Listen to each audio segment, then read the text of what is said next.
자, 다음으로 이어지는 내용이 로마서 4장입니다. 로마서 3장이 어떻게 마무리되었습니까? 자, 하나님께서 믿음으로 사람을 의롭게 하신다.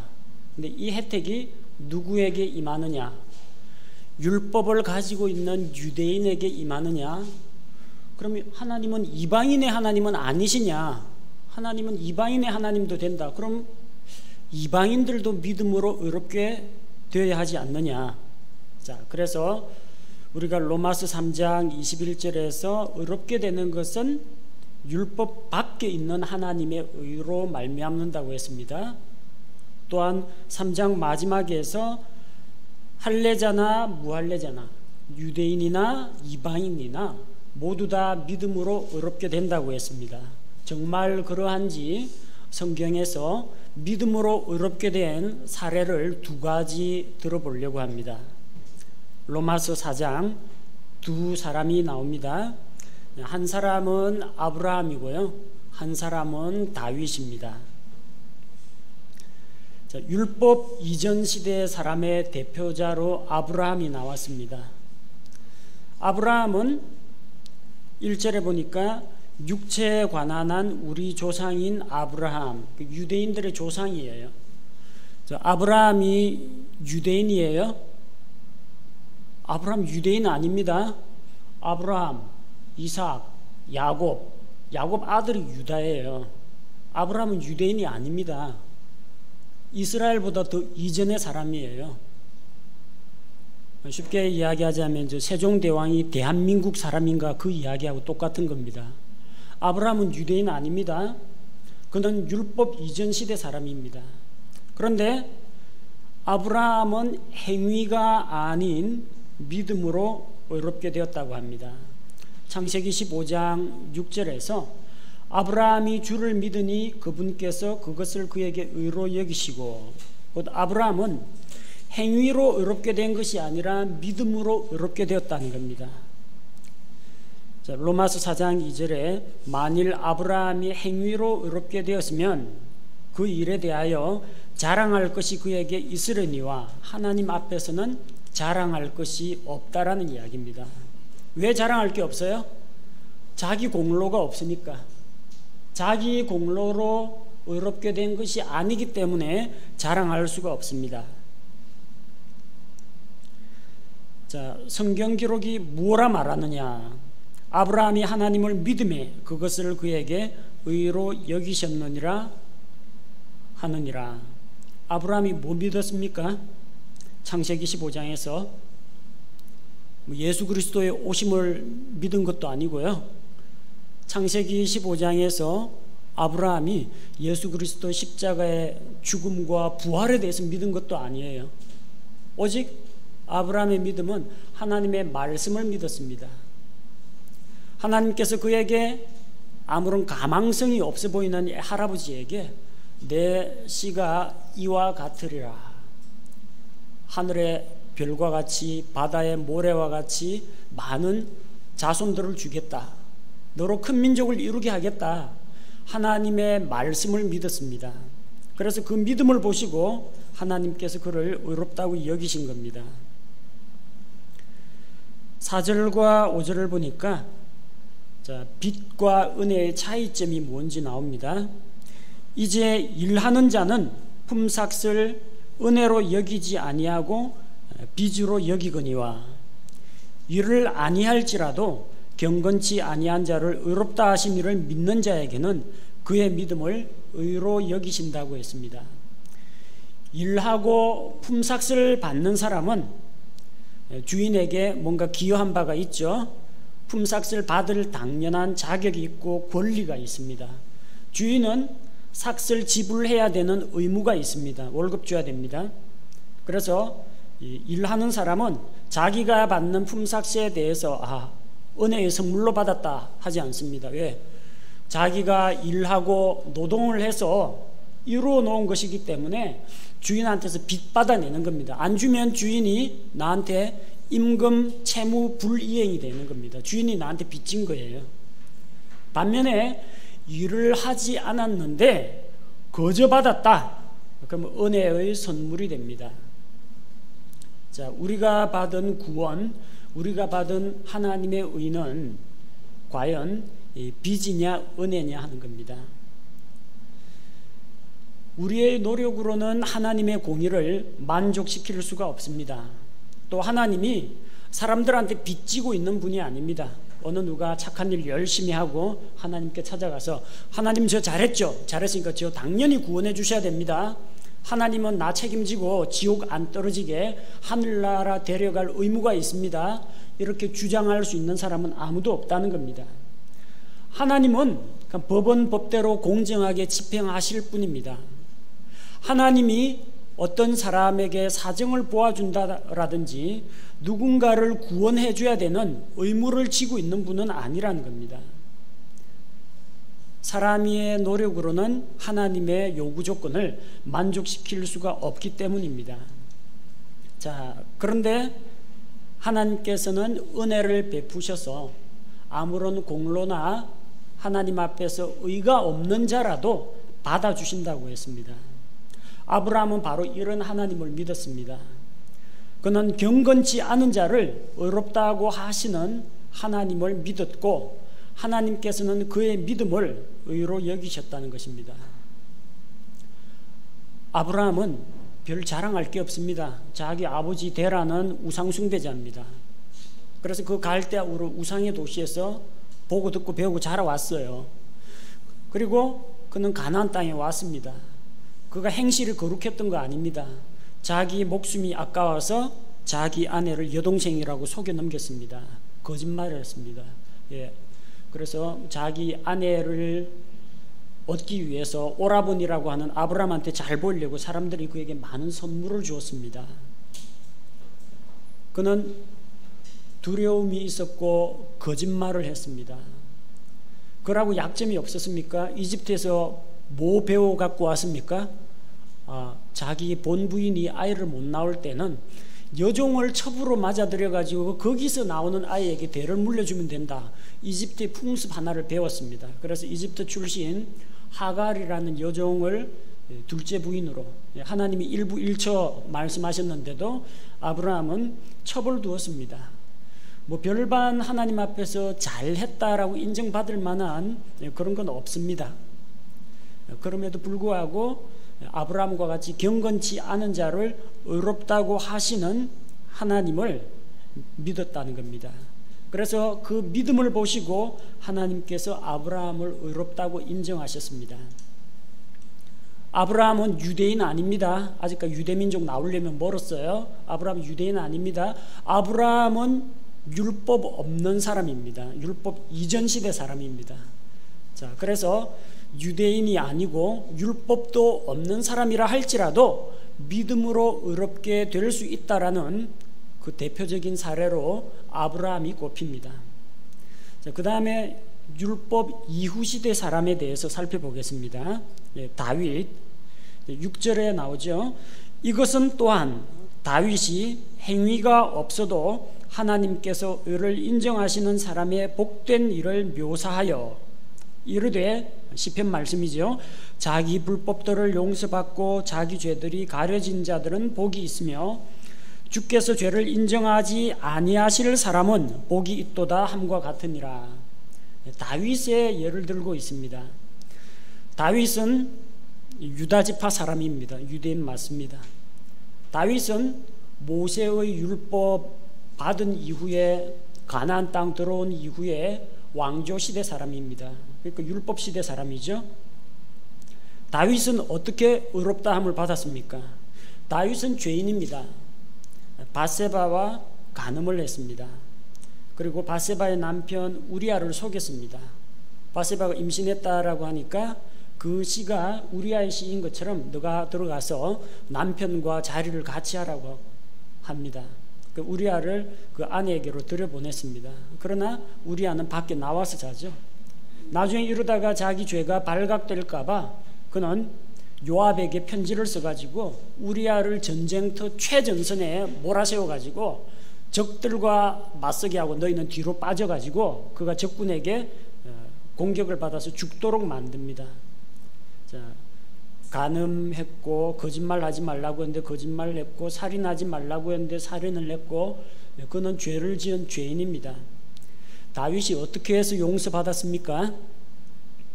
고행을 했습니까? 아니면 혼자 자숙하고 반성하는 시간을 가졌습니까? 아니면 자기가 잘못한 것만큼 더욱더 착한 일을 많이 함으로써 자기 죄를 갚으려고 노력을 했습니까? 그는 값없이 하나님의 은혜로 용서받았습니다. 시편 32편 1절 2절 말씀이 본문에 인용이 되어 있죠. 자기 범법을 용서받고 자기 죄가 가려진 자는 복이 있도다. 영 안에 간사함이 없고 주께서 불법을 인정하지 아니하는 사람은 복이 있도다. 여기 나오는 세 가지 단어, 범법, 죄, 불법, 이 세 가지 단어가 죄를 가리키는 세 가지 표현입니다. 범법은 지난 시간에 말씀드렸습니다. transgression, trans라는 건 경계를 말하고 grace라는 건 지나가다 넘어가다를 이야기하죠. 법의 테두리를 벗어나는 것, 곧 하나님의 율법의 말씀, 하나님의 명령을 어기는 것, 이게 죄입니다. 범법이라고 합니다. 법을 어기는 것. 그 다음에 죄라고 하는 것은 sin이라고 하는데, 죄는 하나님의 거룩하신 성품을 어기는 것을 말합니다. 하나님은 거룩하시죠. 진리의 하나님이시죠. 생명의 주인이시죠. 하나님의 성품과 반대되는 일을 다윗이 행했기 때문에 이것은 죄가 됩니다. 불법이라고 하는 것은 왜곡하다, 비틀다라는 그런 단어에서 나왔는데, 하나님의 뜻과 하나님의 계획을 거역하는 것을 불법이라고 합니다. 어쨌든 이 세 가지 단어가 죄에 대한 죄를 묘사하는 단어입니다. 그런데 범법을 용서받는다고 했습니다. 죄가 가려진다고 했습니다. 자기가 가리는 게 아니고요, 가려지는 겁니다. 그리고 주께서 불법을 인정하지 않는다고 했습니다. 내가 내 죄를 인정하지 않고 버틴다는 이야기가 아니라 주께서 불법으로 인정하지 않는다라고 했습니다. 곧 하나님께서 이렇게 죄를 용서하시는 것, 이것이 다윗이 입은 하나님의 은혜입니다. 다윗은 자기가 지은 죄를 자기 행위로 용서받은 것이 아닙니다. 그가 밤새도록 울면서 눈물로 자기 침상을 띄운다고 해서 죄 용서받는 게 아닙니다. 자기가 아무리 후회하고 가슴을 치고 잘못에 대해서 반성을 한다고 해서 죄가 없어지는 것은 아닙니다. 어떻게 죄 용서를 받습니까? 하나님께서 은혜로 그의 죄를 용서하셨습니다. 그가 지은 죄를 인정하지 않으셨습니다. 눈 감아줬다는 이야기는 아닙니다. 하나님께서 그에게 긍휼을 베푸시고 무죄를 선언했습니다. 다윗은 자기를 용서하시는 하나님을 믿었던 것입니다. 율법 이전에 있었던 아브라함도 하나님의 은혜로 믿음으로 의롭게 되었습니다. 율법이 오고 난 이후에 다윗도 하나님의 은혜로 믿음으로 말미암아 의롭게 되었다는 겁니다. 그래서 우리는 구약 성경의 사례를 통해서 율법이 있거나 율법이 없거나 유대인이거나 이방인이거나 관계없이 오로지 의롭다고 하시는 하나님의 은혜로 말미암아 믿음을 통해서 값없이 의롭게 된다는 사실을 확인할 수가 있습니다. 자, 그리고 로마서 4장은 이어서 믿음으로 의롭게 된 아브라함의 사례를 들면서 아브라함의 믿음에 대해서 소개하고 있습니다. 자, 그렇다면 믿음으로 의롭게 된다고 했는데 믿음으로 의롭게 되는 이 복은 누구의 것이냐 하는 겁니다. 로마서 4장 9절, 그러면 이 복된 일이 할례자에게만 임하느냐 혹은 무할례자에게도 임하느냐. 자, 할례자가 믿음으로 의롭게 되느냐, 무할례자도 이 혜택을 받을 수 있느냐 하는 겁니다. 자, 10절에 보니까 그러면 그것을 어떻게 의로 간주하셨느냐, 그가 할례 받은 때였느냐 할례 받지 않은 때였느냐. 자, 아브라함이 의롭게 된 것은 할례 받기 전입니까 할례 받은 후입니까? 할례 받기 전입니다. 창세기 15장 6절에서 아브라함이 믿음으로 의롭게 되었습니다. 그다음 창세기 17장 9절에서 14절 하나님께서 아브라함과 할례의 언약을 맺으신 것입니다. 할례하고는 관계가 없다라는 이야기입니다. 또한 이것은 순종과 불순종 어떤 행위하고도 관계가 없습니다. 아브라함이 하나님께 자기의 믿음을 순종으로 나타내 보인 것은 창세기 22장에서 자기 아들 이삭을 모리아산에서 하나님께 희생제물로 드리고자 할 때의 일입니다. 하지만 아브라함이 이삭을 바치기 이전, 창세기 22장 이전, 창세기 15장에서 이미 그는 의롭게 되었습니다. 곧 그의 그런 순종은 믿음의 결과물로 따라온 것이지 그가 이삭을 바치는 이런 헌신과 순종을 통해서 의롭게 된 것도 아니란 이야기입니다. 의롭게 되는 것은 오로지 믿음을 통해서 가능합니다. 할례는 왜 받았습니까?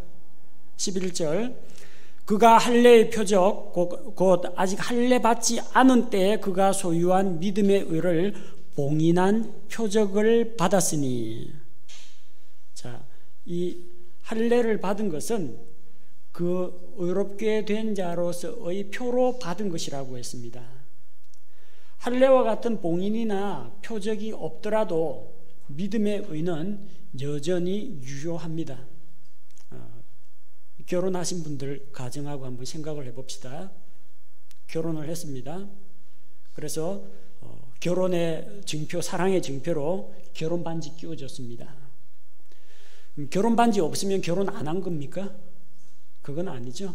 결혼 반지가 있거나 없거나 어쨌든 서로 사랑하고 결혼한 건 결혼한 겁니다. 반지는 하는 사람도 있고 안 하는 사람도 있습니다. 결혼 반지 잃어버렸다. 그럼 결혼 파토납니까? 그것도 아닙니다. 결혼 반지라는 것은 우리가 결혼했다라는 그 사실이 먼저 존재하기 때문에 그것을 기념하고 축하하기 위해서 증표로 가지고 있는 것이지, 결혼 반지 가지고 있다고 해서 그게 그의 결혼 생활을 유지시켜 주는 게 아닙니다. 사랑으로 출발해 가지고 결혼을 하면요, 거기서 벌써 부부관계가 형성되고 가정이 탄생하는 겁니다.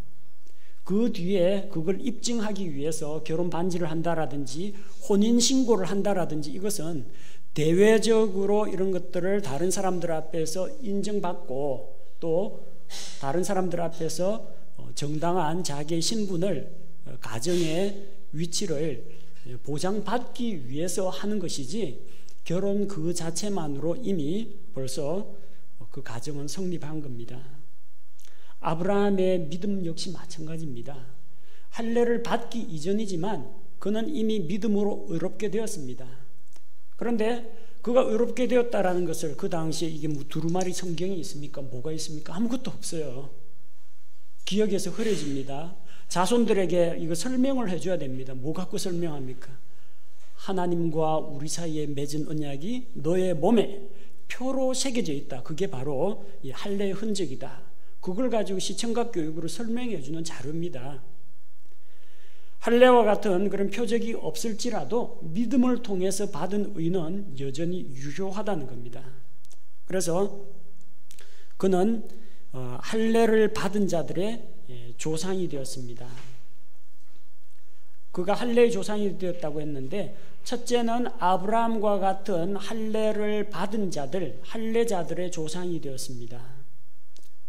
또한 그가 할례 받기 이전에 가졌던 믿음의 발자취를 따르는 자들, 아브라함과 같이 그 죄악의 도시에서 빠져나와라 하나님께서 불러내실 때, 어떤 사람은 갈대아 우르에서 불러내시고 어떤 사람은 과거에 죄악된 생활에서 그를 불러내실 때 아브라함과 같은 믿음을 가지고 나아오고, 하나님께서 보여주시는 복음의 말씀을 통해 자기가 죄인임을 깨닫고 자기의 믿음을 고백할 때, 아브라함과 같이 아브라함이 하나님의 말씀을 믿고 의롭다 함을 받은 것처럼 우리도 복음의 말씀을 믿고 의롭게 되는 똑같은 원리가 적용이 된다는 겁니다. 할례자들에게나 할례 받기 이전에 가졌던 믿음의 발자취를 따르는 이방인 성도들에게나 그는 할례의 조상이 됩니다. 그가 왜 할례의 조상이라고 하느냐? 일단 몸의 할례를 받았기 때문에 아브라함의 자손들, 유대인들, 그 할례자들의 조상입니다. 물론 그 할례 받은 유대인이라 할지라도 마음의 할례를 받지 않은 자는 아무런 소용이 없습니다. 그를 또 왜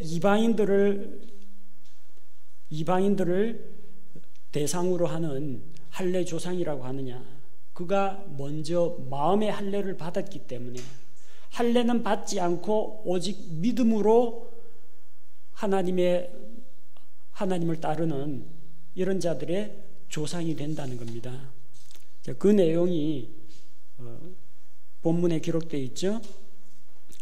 또 할례자들에게 속할 뿐 아니라 할례자들에게는 당연히 속하고요. 또한 우리 조상 아브라함이 아직 할례 받지 않은 때에 소유한 그 믿음의 발자취를 따라 걷는 자들에게 할례 조상이 되려 함이라. 신명기 30장 6절이나 예레미야 4장 4절에 보니까 할례는 마음에 하는 것이라고 했습니다. 마음의 할례를 받고 자기의 속에 있는 모든 것들을 찢고 더러운 것들을 하나님 앞에 다 내다 보이고 그렇게 나아가는 것이 할례의 기본 정신입니다. 자, 그리고 이 아브라함의 그 믿음으로 말미암아 그가 어떻게 하나님의 약속을 상속받게 되었는지가 13절에서 16절에 나옵니다. 하나님께서는 또한 아브라함에게 세상의 상속자가 될 것을 약속하셨습니다.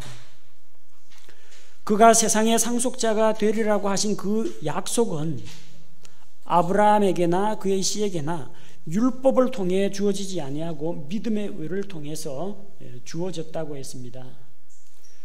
아브라함에게 세상의 상속자가 될 것이라고 말씀하신 것은 아브라함 언약을 이야기합니다. 창세기 12장 1절에서 3절 약속의 말씀이 나오죠. 이 약속의 말씀은 그가 갈대아 우르에 있을 때 하나님으로부터 받은 언약입니다. 아브라함 안에서 땅의 모든 가족들이 복을 받을 것이라고 했습니다. 아브라함 안에서. 아브라함을 통해서 누가 와요? 아브라함의 씨 예수 그리스도가 옵니다. 그 예수 그리스도를 통해서 온 세상 모든 사람들이 복을 받습니다. 곧 죄의 문제를 해결하고, 아까 어떤 자가 복되다고 했어요? 하나님께서 그 죄를 인정치 아니하실 사람은 복이 있다고 했죠. 바로 그 복을 받는다는 겁니다. 그 하나님의 약속은 믿음을 통해서 왔다고 했습니다. 아브라함이 이 약속을 받아 누린 것은 율법하고는 관계가 없습니다. 그는 아직까지 율법 받기 이전 시대 사람이고요. 또한 어떤 그의 선행이나 공로도 가미되어 있지 않습니다. 창세기 15장 6절 그가 아브라함이 하나님의 말씀을 믿음으로 의롭게 되었다고 했는데, 본문에서 이야기하는 세상의 상속자가 되는 그 믿음의 의는 언제 주어졌어요? 갈대아 우르에서 하나님의 말씀, 약속의 말씀을 받고 그가 떠났을 때 이미 믿음을 가지고 있었다는 이야기입니다. 만약에 그 아브라함 언약, 아브라함을 통해서 땅의 모든 가족들이 복을 누리는 그 약속들이 율법에 속한 자들이 그 약속을 받는다. 그러면은 믿음을 통한 약속이라는 것은 효력을 잃게 된다는 겁니다. 하나님께서 아브라함에게 그 약속들을 주실 때에는 율법이 없었습니다. 모세의 율법은 그로부터 한참이나 지나가지고 저기 출애굽기에나 가야 나옵니다. 또 아브라함이 무슨 율법을 잘 지켜가지고 상속자가 된 것도 아닙니다. 그는 처벌도 없고 거짓말을 했고 율법을 어겼습니다. 오로지 그가 약속의 상속자가 되는 것은 하나님의 약속을 따라서 내가 너로 뭐뭐 하게 하리라, 바로 하나님께서 하신다는 그 약속의 기초에 있는 것입니다. 율법을 따라가면은 오히려 하나님의 진노를 이루게 됩니다. 15절에 보니까 이는 율법이 진노를 이룬다고 했습니다. 만약 사람이 의롭게 되는 것이 율법으로 말미암는다면 율법의 요구 조건을 다 만족시킬 수 없는 사람은 정죄받을 수밖에 없습니다. 율법은 진노를 이루는데 율법이 없는 곳에는 범법도 없다고 했습니다. 범법이 뭐예요? 법 어기는 거죠. 법이 없으면 법을 어기는 것도 존재하지 않습니다. 율법이 있다는 건 뭘 말합니까? 죄로 심히 죄악되게, 죄가 심히 죄라는 것을 확실히 보여주기 위해서 성문화된 법으로 보여준 것이 율법입니다. 물론 하나님의 공의와 율법은 영원 이전부터 있었지만 그것이 사람들에게 나타내 가지고 아무도 변명이나 핑계할 수 없도록 된 것은 바로 이 율법이 오고 난 이후의 일입니다. 요한일서 3장 4절에서 죄는 율법을 어기는 것이라고 했습니다. 법을 어기는 게 죄입니다. 따라서 법이 없으면 범법도 존재하지 않는다는 겁니다. 대학생들이 중고등학생들을 가르치는 과외하는 게 불법입니까? 아닙니까? 1980년대는 불법이었습니다. 대학생 과외 알바는 불법이었습니다. 왜 불법입니까? 법이 그렇게 되어 있었기 때문에 불법입니다. 근데 요즘은 구청에다가 정식으로 등록을 하고 세금 신고 다 하면 불법이 아닙니다. 똑같은 과외인데 왜 그거는 불법이고 이거는 불법이 아닙니까? 법이 그렇게 정해져 있으면은 어떤 거는 법에서 이게 죄다 하면 죄가 되는 거고 법에서 죄가 아니다 하면은 죄가 안 되는 겁니다. 그래서 죄가 무엇이냐? 법을 어기는 겁니다. 우리 인간의 제도에서는 법이 자주 바뀌죠. 옛날에는 뭐 산에서 나무 해오는 게 죄가 아니었는데 지금은 산에서 허가 안 받고 이 벌목했다가는 살림법에 또 걸립니다. 시대에 따라서 환경에 따라서 정부 바뀔 때마다 법이 다 달라집니다. 그러나 하나님의 법은 변치 않습니다. 하나님 이게 죄다 하고 선을 그어 놓으시면 그거 넘어가면은 죄가 된다는 겁니다. 율법이 그런 거예요. 하나님이 정한 엄정한 기준이 율법입니다. 근데 그 율법을 통해서 어렵게 되고자 하면 어떻게 해야 돼요? 그 어려운 요구 조건을 다 이행해야 된다는 거예요. 십계명뿐만이 아니라 구약 성경에 나오는 613가지가 넘는 그 수많은 하라, 하지 마라, 하라, 하지 마라 이거 하나도 어김없이 다 지켜야 된다는 거예요. 그런 식으로 해서 어렵게 될 사람이 세상에 어디 있겠습니까? 아무도 없다는 겁니다. 자, 그래서 이 아브라함을 통해서 주어진 이 약속은 율법이나 율법의 행위를 통해서 주어진 것이 아니라 오로지 하나님의 은혜로 믿음을 통해서 온다는 겁니다. 16절에 그러므로 그것이 은혜로 되게 하려고 무료로 나눠주려고 믿음에서 나나니 그 목적은 그 약속을 모든 시에게 확고하게 하려 하심이라. 그것은 곧 율법에 속한 자들에게만 아니라 아브라함의 믿음에 속한 자들에게 그 약속을 확고하게 하려 하심이니 그는 하나님 앞에서 우리 모두의 조상이라고 했습니다. 자, 아브라함의 약속을 상속받는 것이 은혜가 되려면은 믿음에서 나와야 한다는 겁니다. 은혜와 행위는 같이 갈 수가 없습니다.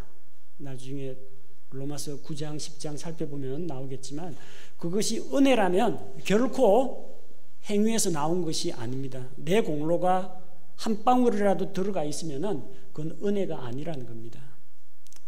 반대로 그것이 행위에서 나는 것이다 하면은 그것은 절대로 은혜일 수가 없다는 겁니다. 순수하게 자기 공로면 자기 공로이지 뭐 하나님이 도와줬다라든지 은혜를 베푸셨다든지 이거하고는 관계가 없는 것입니다. 은혜가 되기 위해서는 믿음에서 나야 한다고 했습니다. 은혜가 된다는 게 뭘 말합니까? 대가 없이 어렵게 되기 위해서는 대가 없이 어렵게 되려면 우리의 공로 없이 어렵게 되려면 어떤 율법의 행위나 나의 선행 노력이 가미되지 않아야 한다는 거죠. 그러려면 선의나 종교적인 의식이나 행위를 할 수 있는 능력이 안 되는 그런 사람들도 어렵게 될 수 있는 방법 무료로 의롭게 될 수 있는 방법 한 가지밖에 없어요. 마음으로 믿는 것밖에 없습니다. 그건 누구나 할 수 있어요.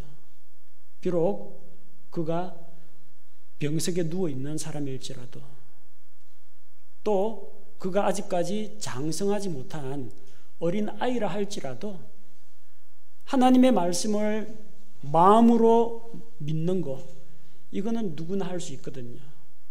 그것은 무료로 의롭게 하는 것, 값 없이 약속의 상속자가 되게 하는 것을 가능하게 한다는 겁니다.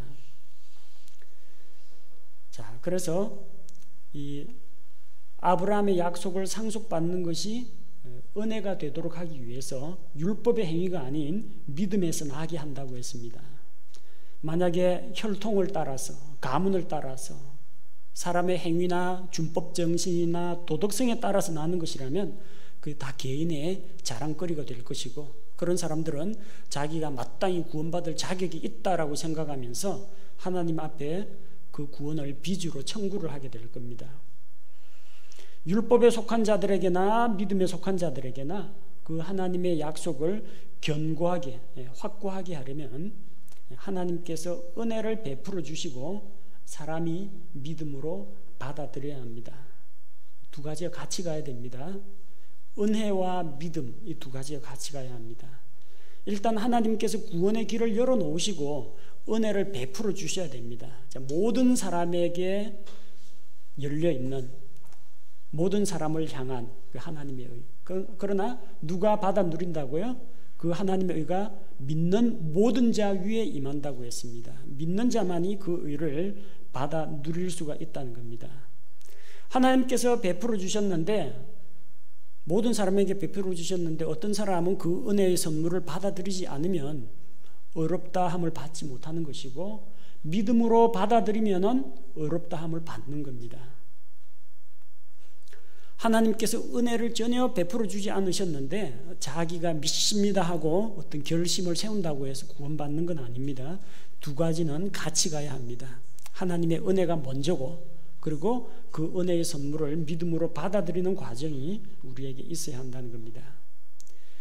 그래서 아브라함은 믿음으로 땅을 상속받았고, 또 이 세상의 상속자가 되리라는 이 약속은 율법을 통해서 온 것이 아니라 믿음을 통해서 왔다고 했습니다. 또 아브라함은 믿음으로 후손을 받았습니다. 17절에서 22절 하나님께서 아브라함에게 약속하셨죠. 많은 민족의 조상들이 되게 하겠다 약속하셨습니다. 자, 하나님께서 약속하신 바가 내가 너를 많은 민족들의 조상으로 삼았느니라 하심과 같으니, 그가 믿은 하나님은 죽은 자들을 살리시며 없는 그것들을 마치 있었던 것처럼 부르시는 이시라고 했습니다.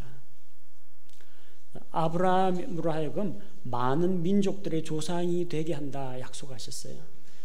자, 오늘날 유대인들이 아브라함은 우리 조상이라고 믿음으로 고백합니다. 혈통상 당연히 그렇죠.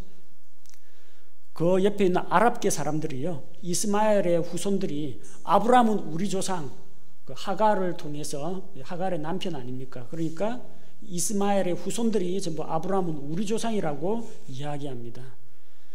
아랍계열 여러분, 아라비안 나이트 그 소설 원본으로 한번 읽어보십시오. 거기 빠지지 않고 나오는 인물이 아브라함하고 솔로몬이 꼭 나옵니다.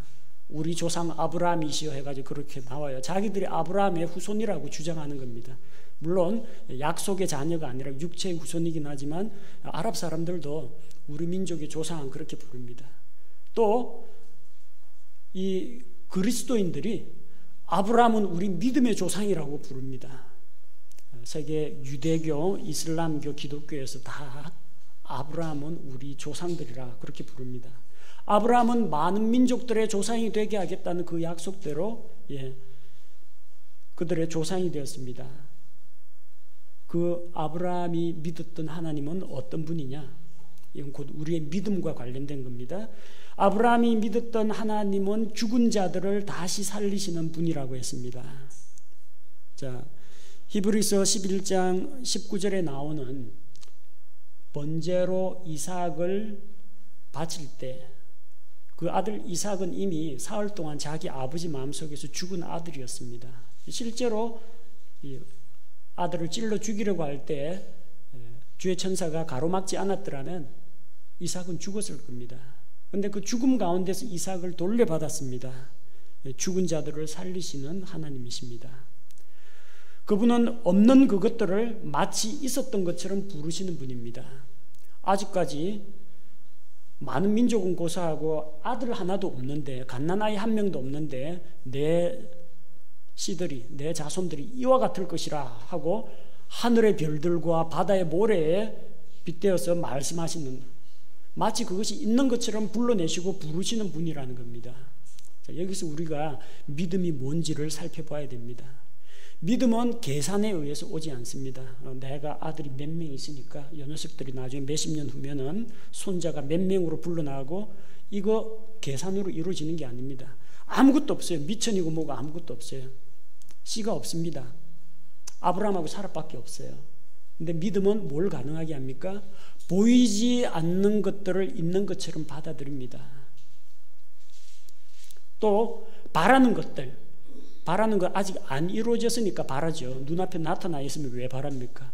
바라는 것들을 정말로 있는 것처럼 여기는, 그게 믿음입니다. 예수 그리스도를 믿고 의롭게 된다는 거, 여러분 예수님을 보았습니까? 눈으로 봤습니까? 십자가 밑에까지 따라갔습니까? 근데 어떻게 믿습니까? 자, 우리는 눈으로 보고 믿는 것이 아니라는 거죠. 아브라함도 저기 미래를 보여주시는 하나님에 의해서 전 세계의 경제, 군사, 외교 이런 것들을 장악하고 있는 유대인들을 보고 이제 믿음이 옵니다, 그렇게 고백하지는 않았습니다. 전혀 미래를 바라보지 못하고 눈에는 아무것도 안 보이지만 믿었다는 겁니다. 우리가 예수 그리스도를 믿고 의롭게 되는 게 똑같습니다. 언제 예수님 봤어요? 에덴 동산에 있었던 일을 내가 어떻게 압니까?